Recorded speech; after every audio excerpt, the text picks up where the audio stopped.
अब जरा वो भी देख लीजिए कि किसान खेत में फैक्ट्री तक पहुंचने के बाद हमारे आपके काम में आने के लिए कैसे कॉटन तैयार होते हैं। खेत से सीधे जो किसान हैं अपने कपास है मिल में ले आते हैं। यहाँ पर आप तस्वीरों में देख सकते हैं खेत से निकाले हुए कपास किसान द्वारा मजदूर द्वारा गाड़ियों में भरकर यहाँ पर क्विंटल के हिसाब से अनलोड किया जा रहा है। ट्रक में भरकर यहाँ पे लाया गया है और यहाँ पर सबसे पहले उसको ऑफलोड किया जा रहा है। इसकी हीपिंग की जा रही है और उसके बाद प्रोसेस शुरू होता है मिल का।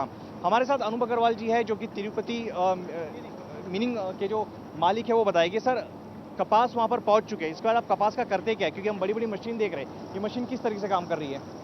अनलोड होने के बाद में हम ये कपास को पहले हुपर में डालते हैं। हुपर माने कि क्या होता है, इसमें कपास पूरा क्लीन होता है। इसमें से कचरा कौड़ी जो भी पत्थर जो भी कंकड़ वगैरह जो भी है कपास को पूरा खुला करके उसको हम पूरा क्लीन कर लेते हैं। क्लीन करने के बाद कपास को बेल्ट के थ्रू अंदर जिनिंग में हम उसको प्रोसेसिंग के लिए लेके जाते हैं बेल्ट के थ्रू। यानी जो कपास आए इसके अंदर अगर कोई भी कंकर हो, मिट्टी हो, ये तो ये क्लीनिंग हो रही है। क्लीन हो जाएगा। आप नीचे देख रहे होंगे इसमें सब आपको ये पत्थर कौड़ी सब नीचे गिरा हुआ है, ये वेस्टेज है पूरा। और जो क्लीन कपास है वो बेल्ट के थ्रू अंदर जा रहा है। इसमें क्लीन कपास यानी कंकर हो गए, पत्थर हो गए, सब अलग हो गए। इसके बाद क्या होगा? अभी इसके बाद बेल्ट के थ्रू ये पूरा जिनिंग एरिया है, जिनिंग प्रोसेसिंग एरिया। इसमें हम इसको जिनिंग डीआर बोलते हैं। अब इसमें क्या होता है, कपास का जो बीज और रुई वो हम अलग अलग करने का जो प्रोसेस प्रक्रिया बोलते हैं वो ये पूरा जिनिंग डीआर के थ्रू होता है। आपको आइए मैं बताता हूँ ये। अच्छा, ये बीज का आप करते क्या हो? जो निकल रहा है बीज, कपास का बीज, उसका करते क्या हो? कपास का बीज जो है वो ऑयल मिल में जाता है। वहाँ पे सरकी और ढेप जो बोलते हैं अपन गैया को खिलाने के लिए, वो ढेप वहाँ पे उसका तैयार होता है। और इसमें जो रुई निकलता है वो रुई इसको हम क्लीन करके प्रोसेसिंग करके और इसको कॉटन बेल्स पे कन्वर्ट करते हैं, उसका गठान तैयार करते हैं और वो आगे स्पिनिंग मिल में जाता है।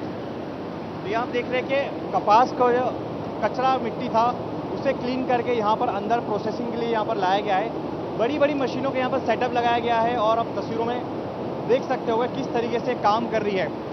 जो कचरा था वो सारी चीज़ें थी वो निकल चुकी है, क्लीनिंग का प्रोसेस पूरा हो चुका है। इसमें जो बीज है वो ऑयल कंपनी में जाता है और जो फाइन प्रोडक्ट जो निकलता है रुई का, उसको भी दोबारा से क्लीनिंग के लिए इसी तरीके से प्रोसेस में यहाँ से लाया जाता है। यहाँ पे भी देखिए, यहाँ पे क्लीनिंग का प्रोसेस चल रहा है। इसके बारे में बताइए सर। ये जिनिंग में से जो रुई निकल रहा है उसको यहाँ पे क्लीन कर रहे हैं ताकि क्लीनिंग करने के बाद में इसमें ट्रैश पत्ती वगैरह नहीं आता है, जो ताकि स्पिनिंग में हमारे को उसका यूटिलाइजेशन अच्छा मिलता है। इसके लिए अभी ये पूरा रुई क्लीन होकर के आगे जा रहा है। तो इस रुई में किसी भी प्रकार का कंकर, पत्थर, बीज कुछ नहीं होगा, ये बस रुई है? ये प्योर रुई है, इसमें कुछ भी नहीं है। ये अभी आगे इसको प्रेस कर करके हम आगे स्पिनिंग में भेजेंगे। अगर इन केस अगर इसमें कुछ कंकड़ आ जाता है या कुछ वेस्टेज आ जाता है तो वो स्पिनिंग में इसका नुकसान होता है। इसके लिए हमको ये क्लीन करके ही आगे भेजना पड़ता है। वक्त कितना लगता है अगर हम कपास को डाल रहे हैं क्लीनिंग करने के लिए? जो बाहर मशीन लगी हुई थी जो क्लीन करने के लिए, जो कंकर मिट्टी निकाल रही है और ये रुई बनने तक वक्त कितना लगता है इस समय प्रोसेस में? ये पूरा प्रोसेस में पूरा 3 से 4 घंटे लगते हैं अनलोडिंग करने के बाद और जिनिंग प्रोसेस के लिए। एक बार जब रुई पूरी तरह से क्लीन हो जाती है फिर उसके बाद किस तरीके से यहाँ पे ये मशीन किस तरीके काम कर रही है? ये जो रुई है ये क्लीन कर करके ये पूरा ये प्रेसिंग मशीन है। यहाँ पे एक गठान का 170 किलो का एक रुई बंडल बनता है और अब इसको हम पैक करके पट्टी मार के खोल चढ़ा करके हम आगे इसको प्लेटफॉर्म पे खड़ा कर देते हैं और आगे गाड़ी में लोड कर देते हैं इसको। यानी ये जो प्रोडक्ट निकला हुआ है रुई का, यही आप पैकेजिंग की बात करें, ये फाइनल प्रोडक्ट होगा आपकी मशीन? प्रोडक्ट है इसका। ये जो गठान बना हुआ है ये जिनिंग का फाइनल प्रोडक्ट है और ये गठान जो है ये आगे जाएगा स्पिनिंग मिल में धागा बनने के लिए। यानी ये जो प्रोडक्ट आप बाहर देख रहे हैं, ये सारी की सारी जो टेप आपने लगाई है, इसे क्या कहते हैं? इसको कॉटन बेल्स गठान बोलते हैं, इसको रुई गठान। और यही मिल में आगे स्पिनिंग में जाएगा प्रोसेसिंग के लिए। अब इसका मिल में जाके धागा बनेगा और फिर वहाँ से आगे कपड़े के लिए इसको डाइवर्ट करेंगे। तो करीब 3 से 4 घंटे लगते हैं इस तरीके से का गठान बनने के लिए? हाँ, एक गठान बनने के लिए। एक गठान बनने के लिए। ये कितने गठान होंगे? क्योंकि आपके देख रहे गोदाम में काफ़ी गठान ही भरा हुआ है।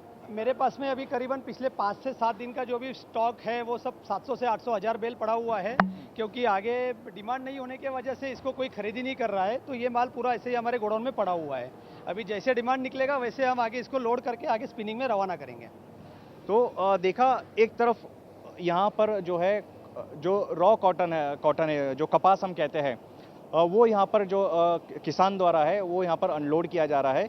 खेत से निकला हुआ कपास जो है वो कुछ इस तरीके का था और करीब 3 से 4 घंटे के बाद पूरी तरीके से इस मिल में प्रोसेस होने के बाद इस तरीके से घटान यहाँ पर कपास का बनता है। यहाँ से सीधा कॉटन मिल में जाता है और अलग अलग कामों के लिए इस्तेमाल किया जाता है। पहले धागा बनता है, धागे बाद कपड़े बनते हैं और अलग अलग इसकी उपयोग जो है वो किया जाता है। हालांकि व्यापारियों का कहना है कि इस साल डिमांड नहीं है पिछले साल के मुकाबले। पिछले साल ये जो हम फैक्ट्री में यहाँ पे खड़े हैं यहाँ पर पूरी तरीके से इस तरीके से घटान यहाँ पर थी कॉटन की, लेकिन अब काफ़ी कम है क्योंकि माल जो है सप्लाई है वो सही से हो नहीं पा रही है, जिसके चलते प्रोडक्शन जितना होना था वो उतना निकल नहीं पा रहा है। दरअसल महाराष्ट्र सबसे ज्यादा कपास उपजाऊ प्रदेश की लिस्ट में शामिल है। खासकर विदर्भ और खानदेश के जिलों में किसान बड़ी मात्रा में कपास उगाते हैं। प्रदेश में करीब 42 लाख किसान कपास की खेती से जुड़े हैं। देश में कॉटन उत्पादन का 28% हिस्सा महाराष्ट्र का है। प्रदेश में 42.29 लाख हेक्टेयर जमीन में कपास की खेती होती है, जिसमें से महज 6.30 लाख हेक्टेयर कपास का खेत प्रधानमंत्री फसल बीमा योजना के तहत पंजीकृत है। किसान नेता है, बड़े स्तर पर किसानों के हित के लिए काम करते हैं। रविकांत जी, क्या वजह है कि किसान की स्थिति आज महाराष्ट्र में पूरे राज्य में इतनी खराब होती है और बदतर होती जा रही है, सुधर नहीं रही है? ऐसा है कि सरकार के यादी में किसान कहीं भी नहीं है और किसानों के हित का विचार कोई भी सरकार करती नहीं है, वो स्टेट गवर्नमेंट रहे या सेंट्रल गवर्नमेंट रहे। उनके लिए व्यापारी बड़े रहते हैं, उनके लिए कारखानदार बड़े रहते हैं, उनके लिए कारपोरेटर बड़े रहते हैं, कारपोरेट सेक्टर में काम करने वाले लोग बड़े रहते हैं। किसान उनकी यादी में नहीं है। किसान क्यों अड़चन में आया है? किसान जो उगाता है, जो माल है, जैसे कि कपास है हमारी तरफ, सोयाबीन है, प्रोडक्शन कॉस्ट से भी कम भाव उसको आज मिल रहा है। कॉटन का प्रोडक्शन कॉस्ट पर क्विंटल का ये साल का 8-8.5 हजार रुपये है और मिलने वाला भाव जो है वो 7-7.5 हजार रुपये है। मतलब जितना हम लगाते हैं पैसा उतना भी हमें मिलता नहीं है। ये हमारे आत्महत्या का, खुदकुशी का मुख्य कारण है। हम अगर मुद्दों की बात करें, किसानों की बात करें, तो ये कपास के और सोयाबीन के भाव क्यों नहीं मिल रहे किसानों को? सरकार की इच्छा नहीं है भाव देने की किसानों को। किसान मर भी गया तो चलता, लेकिन कॉटन मिल वाला तगना चाहिए। कॉटन मिल वाले प्रेशर कर रहे हैं। हम अभी कॉमर्स मिनिस्टर पीयूष जी गोयल इनसे बात किए, सब कॉटन मिल वाले वहाँ दिल्ली में जाके बैठे। उनको जो रॉ मटेरियल रहता है वो उस कपास उनको सस्ते में होना चाहिए, इसलिए वो प्रेशर करते हैं। वो सरकार को अंदर से बहुत सारे पैसे देते हैं, इसलिए वो किसानों के फसल के दाम कम करते हैं और जो कारखाने बोलते हैं उसको कॉटन मिल बोलते हैं, वो जिंदी रहनी चाहिए। राज्य के सीएम हैं एकनाथ शिंदे, गरीबियों का नाथ एकनाथ, वो खुद कहते हैं।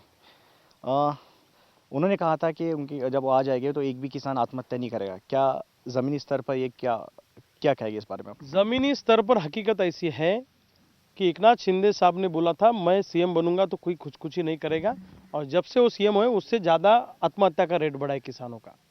ये बोल के नहीं फायदा। अगर तुम आ रहे हो मुझे बोल रहे कि मैं तुम्हारे साथ हूँ, ऐसा साथ होने से कुछ मतलब नहीं है। मेरे पेट का सवाल है, आज मेरे खाने के वांदे हैं। कपास मैं उगाता हूँ, मुझे पहनने के लिए कपड़े नहीं है। सोयाबीन मैं उगाता हूँ, हमको खाने के लिए तेल नहीं है। आज ऐसी कंडीशन है।